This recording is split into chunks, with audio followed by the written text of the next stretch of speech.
রাসূলুল্লাহ সাল্লাল্লাহু আলাইহি সাল্লামের শেষ মুহূর্ত কেমন ছিল জানেন? রাসূলুল্লাহ সাল্লাল্লাহু আলাইহি সাল্লামের শেষ মুহূর্ত দুনিয়ার ইতিহাসের সবচেয়ে ভয়ানক মুহূর্ত ছিল। সেদিন, যেদিন আসমান জমিন কেঁপে উঠেছিল, ফেরেশতারা থমকে গিয়েছিল, কারণ আজ মৃত্যুর ফেরেশতা মালাকুল মাউত এসেছে দুনিয়ার সবচেয়ে প্রিয় মানুষটির জান কবজ করতে।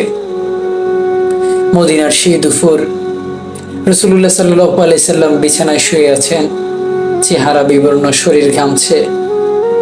সাহাবীরা এক পাশে বসে বসে কান্না করছে, আর মা ফাতেমা কাঁদতে কাঁদতে বললেন, বাবা, আপনার এত কষ্ট কেন?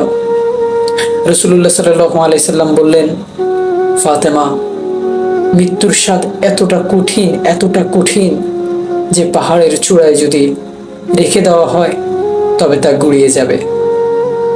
আসমান থমকে গেছে। ফেরেশতা জিবরাইল আলাইহিস সালাম দাঁড়িয়ে, চোখ থেকে টপ টপ অশ্রু ঝরছে। এমন দৃশ্য কোনো ফেরেশতা জীবনে দেখেনি। মালাকুল মাউত এসে সালাম দিলেন, ইয়া রাসূলুল্লাহ,